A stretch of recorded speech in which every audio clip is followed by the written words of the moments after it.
মৰমৰ শিক্ষাৰ্থীসকল, আমি সপ্তম মানৰ গণিতৰ অনুশীলনী 2.2 অংকবিলাক আমি সমাধান কৰি আছোঁ। ইতিমধ্যে আমি 5 নম্বৰলৈকে সমাধান কৰিছোঁ। আগৰ শ্ৰেণীবিলাকত আমি 5 নম্বৰ প্ৰশ্নলৈকে সমাধান কৰিছোঁ। আজি আমি 6 নম্বৰ প্ৰশ্নটো সমাধান কৰিম। 6 নম্বৰ প্ৰশ্নটো কি আছে? এটা বাচনৰ 4/3 অংশ পানীত আছিল। সেই পানীখিনিৰ 8/1 অংশকৈ সমানে ভগাই কেইটামান বাচনত থবলৈ হ'লে কেইটা বাচন লাগিব? এতিয়া আমাক পানী কিমান আছে? 4/3 অংশ পানী আছে। সেই পানীখিনিক ভগাব দিছে। কেনেকৈ ভগাব দিছে? 8/1 অংশ কৰি ভগাব দিছে। 8/1 অংশকে ভগালে কেইটা বাচন লাগিব? যদি 8/1 অংশকে এটা বেলেগ বেলেগ বাচনত আমি থ'ব লগা হয়, কেইটা বাচন আমাক লাগিব? এইটো ধৰি ল'লোঁ আমি এটা পাত্ৰত 20 লিটাৰ পানী আছিল। ধৰি ল'লোঁ আমি যে এটা পাত্ৰত 20 লিটাৰ পানী আছিল। সেই পানীখিনি 4 লিটাৰকৈ ভগাব লাগে। 4 লিটাৰকৈ ভগালে আমি 20ক কেইটা আমি 4 পাম? 20ত 4 + 4 + 4 + 4 + 4 এনেকৈ 5টা 4 লিটাৰকৈ 5টা যদি ভাগ কৰোঁ, তেনেহ'লে আমি 20 লিটাৰ পাই যাম। গতিকে আমাক বাচন কেইটা লাগিব? যদি 20 লিটাৰ পানীক 4 লিটাৰকৈ ভগাব লগা হয়, আমাক বাচন কেইটা লাগিব? 5টা। এই 5 যে উত্তৰটো পালোঁ, এই যে 20 লিটাৰ পানী আমি কৈছিলোঁ, 20 লিটাৰ পানীক যদি আমি 4 লিটাৰকৈ ভগাব লাগে, 4 + 4 + 4 + 4 + 4 কেইটা 4 পালোঁ আমি? সমান 20। এই 4 কিমানটা পালোঁ? 1, 2, 3, 4, 5টা। তাৰমানে 4 লিটাৰকৈ আমাক কেইটা লাগিব? যদি 20 লিটাৰ পানী থাকে,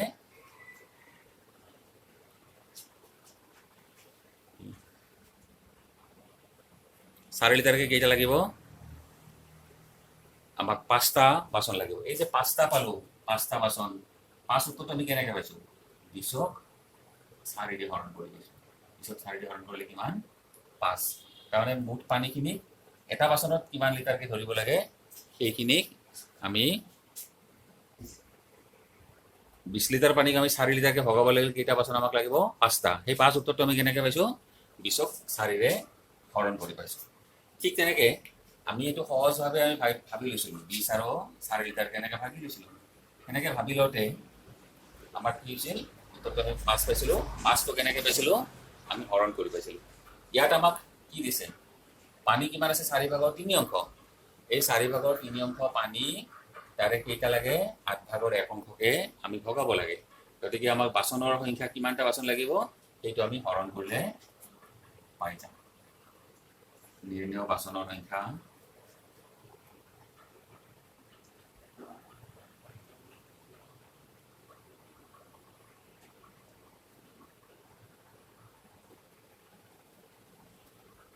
সমান কি আছিল? 4/3 হৰণ 8/1। হৰণৰ নিয়মটো কি আছিল? 4/3 হৰণৰ ঠাইত আমি কি চিন দিম? পূৰণ চিন। তাৰপিছত আমি কি কৰিম? হৰণৰ ঠাইত পূৰণ চিন দি তাৰপিছত কি কৰিম? আমি যিটো 8/1 আছে, 8/1 প্ৰতিক্ৰম কিমান হ'ব? 8। তাৰপিছত 4 দি 4 একবাৰ, 4 দি 8 দুইবাৰ। 3 দুগুণ কিমান? 6।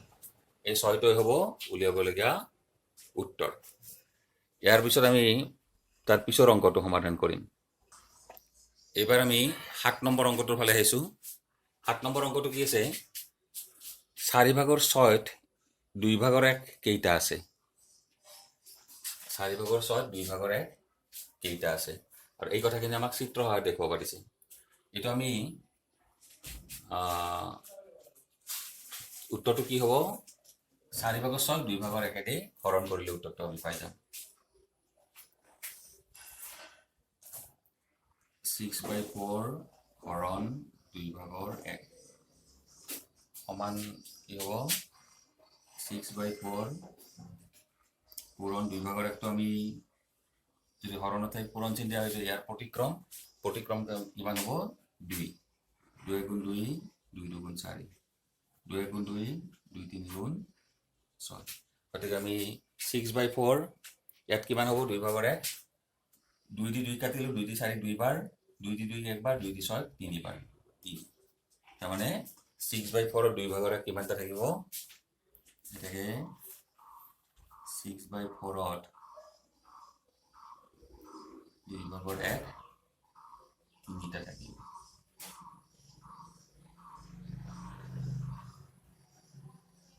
আমি উত্তৰ এটা পালো এই কথাখিনি আমি কি কৰিম চিত্ৰত অংকন কৰিম চিত্ৰ অংকন কৰিলে প্ৰথমতে আমি 6/4 টো কৰি ললো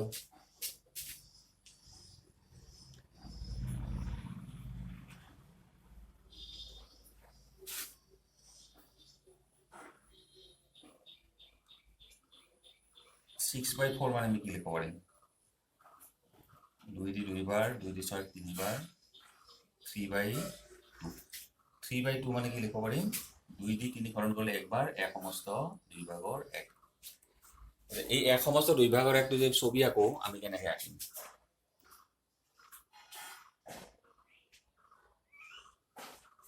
এইটো ধৰি ললে 1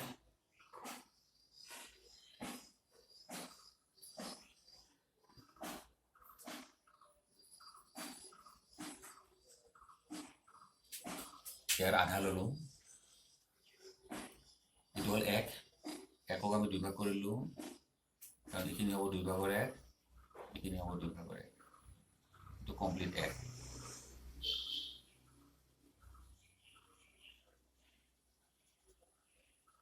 6/2 মানে 3 ভাগৰ 2 ভাগৰ 3 2 ভাগৰ 3 1 সমস্ত 2 ভাগৰ 1 এইটো হৈছে কমপ্লিট 1 আৰু ইয়াৰে কিমান লম আধা ইয়াৰে আধা 1 সমস্ত 2 ভাগৰ 1 আছিল 1 সমস্ত এইটো হল 1 আধা আধা আৰু এইখিনি আধা আমি 1 সমস্ত 2 ভাগৰ 1 টো ছবি এটা ললো 1ৰ কাৰণে এটা ডাঙৰ ছবি আৰু এই 1ৰ আধা এইখিনি আমি ললো এতিয়া আমি চালে গম পাম এই যে 1 আছিল